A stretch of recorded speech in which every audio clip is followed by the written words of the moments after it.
15,000 کاله مخکې د کابل نه 40 کیلومتره لرې په لوګر کې یو ښار آباد و. دا ښار په اسیا کې د بودایانو تر ټولو لوی مرکز و. دلته د دنیا له ګوټ ګوټ نه خلک د عبادت لپاره راتلل. د تجارانو هغه کاروانونه چې په دې لاره به یې تګ راتګ کاوه دلته به د دمې او عبادت لپاره پاتې کېدل. دا ښار په اول ځل په 1960 کال کې د فرانسې یو جیولوجیست البرت دی لپاره لخوا کشف شو. بیا په 1980 کلونو کې په افغانستان کې د شوروي یرغل په وخت کې د افغان او شوروي انجینرانو په سروېګانو کې معلومه شوه چې دلته د یو ښار نه علاوه د مسو یوه لویه ذخیره هم موجوده ده او دا د مس عینک په نوم یادیږي. هغه وخت په هېواد کې د سختو جګړو له وجې دې تاریخي سیمې او بارزښته کان ته چا ډېره توجه ونه کړه او همداسې په خپل حال پاتې شو. بالاخره د جمهوریت دور راورسید او په 2008 کال کې حمید کرزي چین سره د 10 کلونو لپاره د دې کان د راسپړلو قرارداد امضا کړ. هغه وخت دا د افغانستان د خودکفا کېدو لپاره تر ټولو لوی او د خوشحالۍ خبر ګڼل کېده او دا ځکه چې په دې کان کې د بودایانو د تاریخي مجسمو سربیره تر 15 میلیونو ټنو مس پراته دي چې په دنیا کې د مسو دویمه لویه زیرمه ګڼل کېږي. خو له هماغه وخت راهیسې تر اوسه چې شاوخوا 19 کلونه تېرېږي د مس عینک له دې لویې پروژې نه افغانستان او نه هم چین کومه فایده ترلاسه کړې ده. تاسو به فکر کوئ چې په تېرو 19 کلونو کې خو جګړې وې، ناامني وه، نو شاید د همدې د وجې له دغې پروژې نه ګټه نه یې اخیستل شوې. خو نه، ناامني یوازینۍ مسله نه وه. چین د دنیا په هېڅ ځای کې د جګړو او ناامنۍ له وجې خپل قراردادونه نه دي بند کړي. دلته ځینې نور مهم او ژور مسایل هم وو او شته دی چې د افغانستان ډیر خلک پې لا نه پوهېږي. راځئ نن په دې پروګرام کې د هغو حقایقو د راسپړلو کوشش وکړو چې د مس عینک پروژې تر شا پراته دي. Hold the second largest copper ore deposits in the world. In the past 2 decades, China has built large infrastructure projects in almost every country in Africa. China is the largest investor in Sri Lanka today, with funding and investment. Common portrayal of China's lending practices is known as debt trap diplomacy. مس عینک په دې ځای کې د بودایانو عبادت ځایونه، د راهبانو کوټې او د بودا سلګونه مجسمې پیدا شوي دي چې زرګونه کاله پخوا دلته جوړ شوي او بیا د خاورو لاندې شوي دي. له دې اثارو دا معلومیږي چې دا په اسیا کې د بودایانو تر ټولو لوی ښار او مرکز و. که دا ښار په بشپړ ډول راوسپړل شي نو د بودایانو د تاریخ ډېر پټ رازونه او مسایل به هم ورسره افشا شي. خو د تاریخي اثارو د اهمیت سره سره په مس عینک کې په لوی اندازه د مس موجودیت هم هغه څه دي چې افغانستان ته د ټولې دنیا پام راړولی دی. د ټکنالوژۍ په دې دور کې مس د دنیا تر ټولو مهم څیز ګڼل کېږي او دا ځکه چې په اوسني وخت کې د انټرنیټ تارونه په ټوله دنیا کې غځېدلي او دا له مس جوړیږي. د موټرو په جوړېدو کې استعمالیږي، د موبایلونو، کمپیوټرونو او نورو الکترونیکي وسایلو کې هم کارول کېږي. د اوبو د اوږدو نلونو، د کورونو په چتونو، د بیټریانو په جوړولو کې، حتی د لویو کشتیو په جوړېدو کې هم مهم رول لري. په همدې خاطر هغه هیوادونه چې ډېر مس لري د ټکنالوژۍ په تولید کې هم ډېر پرمختګ لري. په دې ډله کې چین هغه ملک دی چې د ټولې دنیا په مسو اختیار خپل کړی دی. په همدې خاطر د نړۍ مهم تولیدات هم په چین کې کېږي. ورپسې امریکا ده او بیا جرمني ده چې تر ټولو ډېر مس له نورو هیوادونو واردوي. چین دا اوس د ټولې دنیا 45% مس خپل هیواد ته واردوي او چیلي، پیرو، مکسیکو، منګولیا او قزاقستان هغه هیوادونه دي چې چین ته تر ټولو ډېر مس اخلي. په اوس وخت کې چیلي هغه ملک دی چې په ټوله دنیا کې ډېر مس لري. چیلي او چین دواړو له 1980 کلونو راهیسې د مسو د تجارت په برخه کې همکاري شروع کړې وه. په 2006 کال کې چین د چیلي په ټولو مسو اختیار خپل کړ. اوس د ځینو سروېګانو په اساس په لوګر کې مس عینک د دنیا دویمه هغه لویه ذخیره ده چې مس پکې ډېر دي. په همدې اساس چین په 2008 کال کې افغانستان سره له همدې کان نه د مسو د راویستلو لپاره یو قرارداد امضا کړ. په دې قرارداد کې چې 114 مادې وې د چین لخوا وعده شوې وه چې دوی به په افغانستان کې د 400 میګاواټه برېښنا د شمال نه تر ختیځ پورې د اورګاډي پټلۍ او د معدن یو لوی پوهنتون هم جوړوي. له دې سربیره به شاوخوا 15 میلیارډ ډالر په دې کان کې مصرف کی. ورسره په خوا کې به دولت ته 22% مالیه هم ورکوي او له دې سره سره به زرګونو افغانانو ته د کار زمینه هم برابره شي. له دې سره هغه وخت ټولو افغانانو دا وانګېرله چې نور به افغانستان د پردیو له احتیاجه خلاص شي او په خپلو ذخایرو به د افغانستان اقتصاد په خپلو خپو ودرېږي.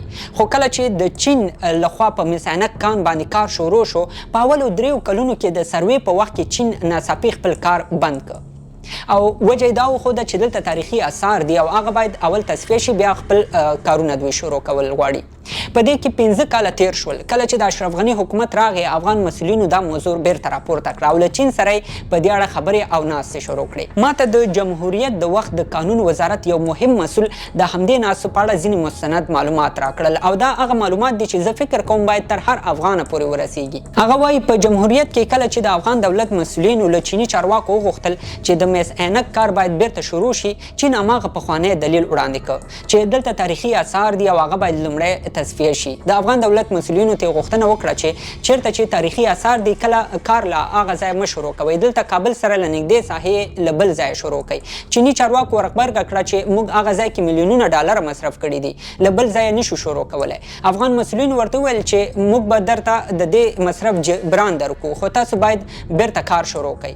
چیني چارواکو ورته وویل چې نه جبران مه راکوئ، یوازې د 22% مالیې په ځای رانه 2% مالیه واخلئ. د 400 میګاواټه برېښنا په ځای به درته 50 میګاواټه برېښنا جوړه کړو. د ریل ګاډي پټلۍ او د قانون پوهنتون هم نشو جوړولی. او پوهیږئ دا ټول شرایط ورسره افغان دولت ومنل هم، خو بیا هم د مس عینک د کان کیندنې چارې شروع نشوې. ورسره دلته جګړې او نامنۍ هم زور واخیست او چین ته د کار د بندولو یو بله بانه هم په لاس ورغله.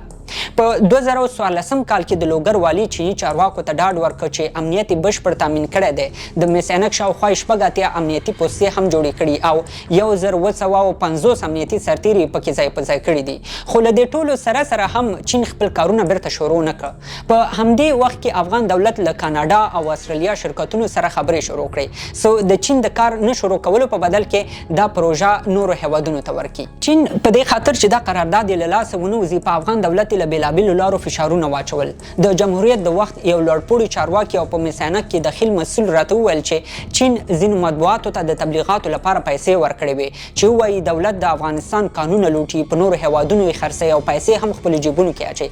حتی د مس عینک په ناامنۍ او جګړو کې هم خپله چین دخیل و او طالبانو ته یې پیسې ورکولې چې دلته ناامني جوړه کړي.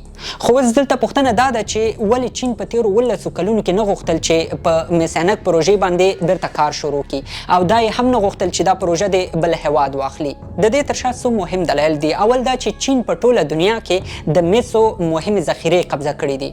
چیلی او پیرو مهم مثالونه دي او په همدې خاطر چین نه غواړي چې په دنیا کې بل هیواد د مسو لوی ذخیرې په خپل واک کې واخلي. له دې لارې به په ټول نړیوال مارکیټ کې د مسو قیمت هم په خپل ځای پاتې او زیاتېږي به نه. همدارنګه تر هغو چې په دنیا کې د مسو په لویو ذخیرو یوازې د چین واکي، دا هیواد به په ټوله نړۍ کې د اقتصاد او ټکنالوژۍ په اول سر کې او په همدې خاطر نه پرېږدي چې بل هیواد د مس عینک کان قرارداد واخلي. د دې تر ټولو ښه مثال بلوچستان دی. بلوچستان کې د مسو لوی ذخیرې موجودې وې او په 1993 کال کې د استرالیا له یوې کمپنۍ سره د دغو مسو د رایستلو قرارداد وشو. خو له قرارداد سمدستي وروسته چین په پاکستان له بېلابېلو لارو فشارونه واچول. د استرالیا د استخراج چارو لپاره بېلابېل خنډونه جوړ کړل او بالاخره پاکستان مجبور شو چې د مسو د دې ذخیرې قرارداد له استرالیا واخلي او چین ته یې ورکړي. په همدې خاطر استرالیا نړیوالې محکمې ته له پاکستان شکایت هم کړی و او په آخره کې نړیوالې محکمې په دې کار سره پاکستان 6 میلیارډ ډالره جریمه کړی هم و.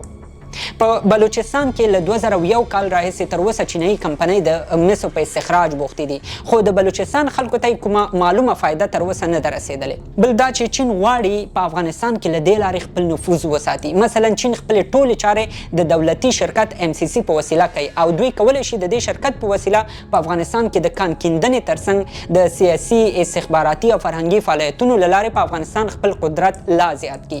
چین په دې مشهور دی چې په ټوله دنیا کې همداسې پروژې شروع کی، یو څه پیسې په مصرف کی او نورې په نیمایي کې پرېږدي. په دې طریقې هغه هیوادونه خپل قرضدار کړي هم دي او خپل سیاسي استخباراتي فعالیتونو ته هم پکې لاره خلاصه کړې ده. تاسو د سریلانکا مثال در واخلئ. چین په سریلانکا کې شاوخوا 20 کاله مخکې د قانونو کیندل شروع کړل او ورسره د بیلټ اینډ روډ انیشیټیو یا یو لار یو کمربند پروژه هم شروع کړه. سریلانکا فکر کاوه چې له دې پروژې سره به اقتصاد پرمختګ وکړي او د نړۍ یو پیاوړی هیواد بشي. خو همدا څو کاله مخکې تاسو ولیدل چې سریلانکا له چین نه میلیارډونه ډالر قرضدارې شوه او حتی خبره د سریلانکا تر سقوط هم رسېدلې وه. همدا اوس ډېر افریقایي هیوادونه د قانونو د کیندنې په برخه کې د چین قراردادونه یوازې د چین په ګټه ګڼي او ډېر افریقایي هیوادونه یې د همدې لارې میلیارډونه ډالره قرض ران کړي هم دي. همداسې ډېر نور مثالونه هم شته چې تشریح کول یې ډېر وخت نیسي. نو دا مثالونه او بېلابېل نور تحقیقات دا ښکاره کوي چې چین همیشه کوشش کړی دی چې د نورو هیوادونو ذخایر او معدنونه په خپل کنټرول کې واخلي، خو کوربه ملت ته یې ګټه ونه رسیږي. همدارنګه په دوی د ډیت ټریپ ډیپلوماسي یا د قرض دام ډیپلوماسي الزام هم پروت دی. یعنی دوی نور هیوادونه د خپلو قرضونو په دام کې دومره راګیر کړي چې بیا وروسته دغه هیواد ټول کنټرول د دوی په لاس کې شي. نو راځو اوسني وضعیت ته. طالبان چې کله واک ته ورسېدل اولنی ملک چین و چې طالبانو سره خپلې اړیکې دوستانه کړې. د دې تر شا بېلابېل نور اهداف هم وو. ما په دې اړه بشپړه ویډیو جوړه کړې ده، که تاسو نه یې لیدلې دلته یې لیدلی شئ او لاندې په ډسکرپشن کې هم لینک شته دی. نو طالبان واک ته له رسېدو سره سم له چین سره په خبرو وو چې څنګه د مس عینک بند شوی کار بیرته چالان کړي، خو له ډېرو خبرو او مذاکراتو وروسته بالاخره چین ومنل چې دوی به د مس عینک ولاړ کار بیرته شروع کړي. له همدې سره طالبان او عام خلک یو ځل بیا د 2008 کال په شان خوشحاله شو چې د دې پروژې په شروع کېدو سره به افغانستان نور خودکفا شي او ټولو افغانانو ته به یې ګټه ورسیږي. بېشکه چې مس عینک د افغانستان یوه لویه سرمایه ده او که کار پې وشي د افغانستان ډېر خلک به په کارونو شي، په ژوند کې به بدلون راشي او په ځان به هم بسیا شي. خو دلته څو پوښتنې پیدا کېږي او هغه دا چې آیا د چین او طالبانو ترمنځ د دې پروژې د بیا شروع کېدو هدف په رښتیا هم د افغان ملت په ځان بسیا کول دی؟ که هدف همدا یي نو ولې طالبانو په تېرو 18 کلونو کې د مس عینک پروژې په شاوخوا کې بریدونه کول، د دې پروژې کارکوونکي یې وژل او نه یې پرېښودل چې دا کار شروع شي؟ مثلا په 2012 کال کې په مس عینک پروژې لوی برید ته آمادګي نیول شوې وه. په 2018 کال کې د مس عینک د عملې په موټر برید وشو. په 2020 کال کې طالبانو د مس عینک 8 ساتونکي هم ووژل. کټ مټ لکه اوس هغه وخت هم وعدې شوې وې چې د دې پروژې په شروع کېدو سره به زرګونو خلکو ته د کار زمینه برابر شي. په همدې خاطر د لوګر خلکو ورته خپلې ځمکې ورکړې او تر اوسه هغه خلک د بدیلو ځمکو په انتظار ناست دي.